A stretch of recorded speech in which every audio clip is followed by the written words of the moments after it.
ನೆನ್ನೆ ಊಟಕ್ಕೆ ಬನ್ನಿ ಅಂತ ಹೇಳಿದ್ರು. 8 ಗಂಟೆ ಮುಗಿಸ್ಕೊಂಡು 9 ಗಂಟೆಗೆ ಹೋಗಿ 10 ಗಂಟೆ ಗಂಟ ಅವ್ರ ಜೊತೆಲಿ ಇದ್ದೀನಿ.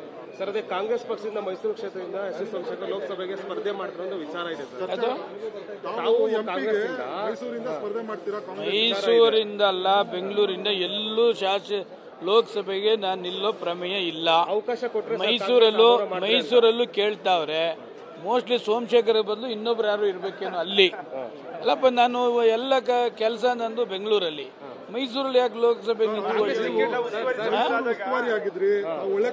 ಏನೋ ಅಭಿಮಾನದಿಂದ ಕೇಳ್ತಿದ್ದಾರೆ. ಅಲ್ಲಿ MP ಗಳು ಆಗುವಂತವ್ರು ಬೇಕಾದಷ್ಟು ಜನ ಘಟಾನುಘಟಿಗಳು ಅಲ್ಲಿ ಅವ್ರೆ.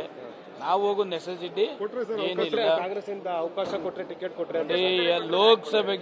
ಲೋಕಸಭೆಗೆ ಹೋಗೋ ಪ್ರಮೇಯ ಇಲ್ಲ. 28ಕ್ಕೆ ಮತ್ತೆ ಶಾಸಕರ ಸ್ಥಾನಕ್ಕೆ ಸ್ಪರ್ಧೆ ಮಾಡಬೇಕು ಅಂತ ಇಲ್ಲೇ ಇರ್ತೀನಿ. ಲೋಕಸಭೆಗೂ ಹೋಗಲ್ಲ, ಮೈಸೂರಿಗೂ ಹೋಗಲ್ಲ, ಎಲ್ಲೂ ಹೋಗಲ್ಲ. ನೆನ್ನೆ ಊಟಕ್ಕೆ ಬನ್ನಿ ಅಂತ ಹೇಳಿದ್ರು. 8 ಗಂಟೆ ಮುಗಿಸ್ಕೊಂಡು 9 ಗಂಟೆಗೆ ಹೋಗಿ 10 ಗಂಟೆ ಗಂಟ ಅವ್ರ ಜೊತೆಲಿ ಇದ್ದೀನಿ. ಸರ್, ಅದೇ ಕಾಂಗ್ರೆಸ್ ಪಕ್ಷದಿಂದ ಮೈಸೂರು ಕ್ಷೇತ್ರದಿಂದ ಎಸ್ ಎಸ್ ಸೋಮಶೇಖರ್ ಲೋಕಸಭೆಗೆ ಸ್ಪರ್ಧೆ ಮಾಡ್ತಾರೆ ಅನ್ನೋ ವಿಚಾರ ಇದೆ ಸರ್. ಅದು ಮೈಸೂರಿಂದ ಅಲ್ಲ, ಬೆಂಗಳೂರಿಂದ ಎಲ್ಲೂ ಲೋಕಸಭೆಗೆ ನಾನು ನಿಲ್ಲೋ ಪ್ರಮೇಯ ಇಲ್ಲ. ಅವಕಾಶ ಕೊಟ್ಟರೆ ಮೈಸೂರಲ್ಲೂ ಕೇಳ್ತಾವ್ರೆ. ಮೋಸ್ಟ್ಲಿ ಸೋಮಶೇಖರ್ ಬದಲು ಇನ್ನೊಬ್ರು ಯಾರು ಇರ್ಬೇಕೇನೋ ಅಲ್ಲಿ. ಅಲ್ಲಪ್ಪ, ನಾನು ಎಲ್ಲ ಕೆಲಸ ನಂದು ಬೆಂಗಳೂರಲ್ಲಿ, ಮೈಸೂರಲ್ಲಿ ಯಾಕೆ ಲೋಕಸಭೆ ಏನೋ ಅಭಿಮಾನದಿಂದ ಕೇಳ್ತಿದ್ದಾರೆ. ಅಲ್ಲಿ MP ಗಳು ಆಗುವಂತವ್ರು ಬೇಕಾದಷ್ಟು ಜನ ಘಟಾನುಘಟಿಗಳು ಅಲ್ಲಿ ಅವ್ರೆ. ನಾವು ಹೋಗೋ ನೆಸೆಸಿಟಿ ಏನಿಲ್ಲ.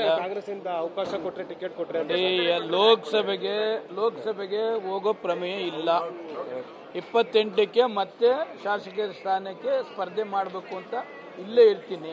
ಲೋಕಸಭೆಗೂ ಹೋಗಲ್ಲ, ಮೈಸೂರಿಗೂ ಹೋಗಲ್ಲ, ಎಲ್ಲೂ ಹೋಗಲ್ಲ.